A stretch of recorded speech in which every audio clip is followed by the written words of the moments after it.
రేపు సాయంత్రం 5 గంటలతో జూబ్లీహిల్స్ ఎన్నికల ప్రచారానికి ఎండ్ కార్డ్ పడుతుంది. బైపోల్ సాక్షిగా అధికార ప్రతిపక్షాల మధ్య మాటల యుద్ధం గట్టిగానే నడుస్తోంది. 10 ఏళ్లలో కేసీఆర్ కట్టింది సచివాలయం, కాళేశ్వరమే అన్నారు రేవంత్. అయితే అందులో కాళేశ్వరం గోదావరి పాలైపోయింది అంటూ విమర్శించారు. ఇంకొక వైపు 2 ఏళ్ల పాలనలో రేవంత్ ఏం చేశారు అంటూ ప్రశ్నించారు కేటీఆర్.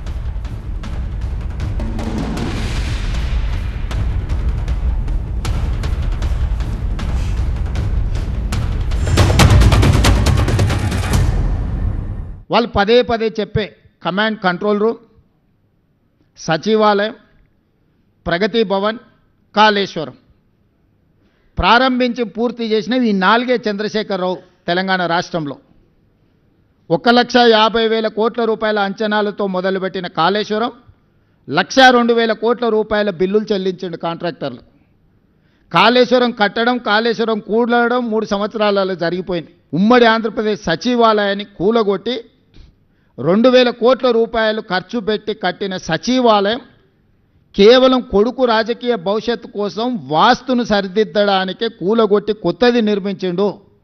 కొత్తగా ఏమైనా ప్రజలకు ఆ సచివాలయం వల్ల అదనపు సౌలభ్యం ఏమైనా వనకూరిందా? అదనపు ప్రయోజనం ఏమైనా ఉన్నదా?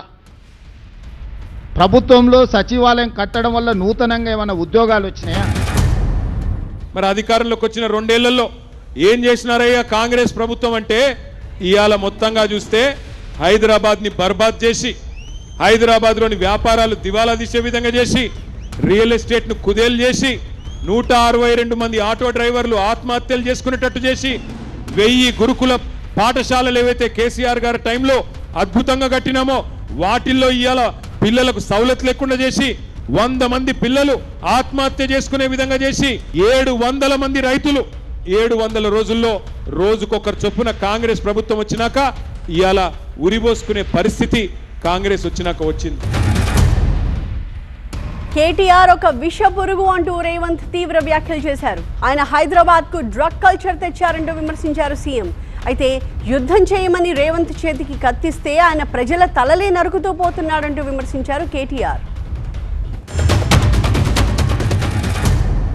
కేటీఆర్ అనేవాడు ఒక విషపురుగు, విష సంస్కృతిని తీసుకొచ్చినోడు. గంజాయి డ్రగ్స్ను స్కూల్ పిల్లలకు కూడా స్కూళ్ళ ముందు గంజాయి చాక్లెట్లు స్కూల్ పిల్లలకు అమ్ముకున్న పరిస్థితి తెలంగాణ రాష్ట్రంలో వచ్చింది.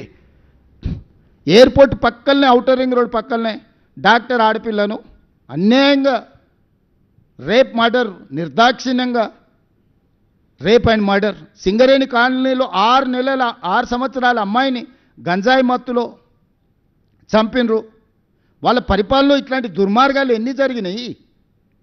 జవహర్ నగర్ ప్రాంతంలో ఎన్ని దారుణాలు జరిగినాయి? మేము వచ్చినాక శాంతి భద్రతలను పర్యవేక్షించి కఠినంగా వ్యవహరిస్తున్నాం. ఎందుకంటే ఇప్పుడే మీరు చూసిన ఒక తమ్ముడు అడుగుతున్నాడు, కేసీఆర్ అన్నా ఎక్కడున్నావు అని అడుగుతున్నాడు. బిల్డోజర్ వస్తే నేను అడుగుతున్నా, యుద్ధమేమో కేసీఆర్ అన్నని చేయమంటారు, మరి తల్వారేమో రేవంత్ రెడ్డికి ఇచ్చి తల నరుకుమన్నారు, వాడు నరుకుతున్నాడు, ఏం చేయాలి మేము అని నేను అంటున్నా. వెంగళరావు నగర్లో నేను చూసిన అజారుద్దీన్ అట వరల్డ్ కప్ తెచ్చిండట. ఏం చెప్పాలి?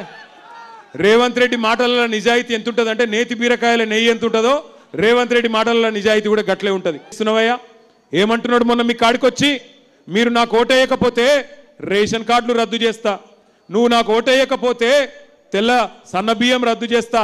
నేను అడుగుతున్నా రేవంత్ రెడ్డిని, వెంగళరావు నగర్ డివిజన్ నుంచి అడుగుతున్నా, నీ అయ్య సొమ్మ, నీ అత్త సొమ్మ, ఎవడి సొమ్ము రద్దు చేస్తందుకు గల్లా బట్టి మీరు మాగంటి సునీతమ్మని గెలిపియండి, అసెంబ్లీలో గల్లా బట్టి నిలదీసి మీది మీకు ఇప్పించే బాధ్యత మాది. 10 ఏళ్ల అభివృద్ధికి 2 ఏళ్ల విధ్వంస పాలనకు ఇప్పుడు జరుగుతున్న ఎన్నికలు రెఫరెండంగా ఉంటాయి అన్నారు మాజీ మంత్రి కేటీఆర్.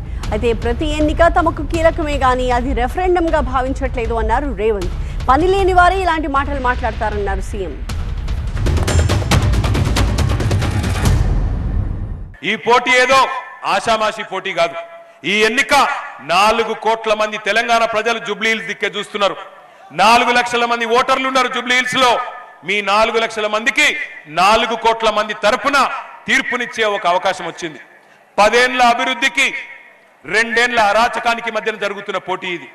10 ఏళ్ల వికాసానికి 2 ఏళ్ల విధ్వంసానికి మధ్యన జరుగుతున్న పోటీ.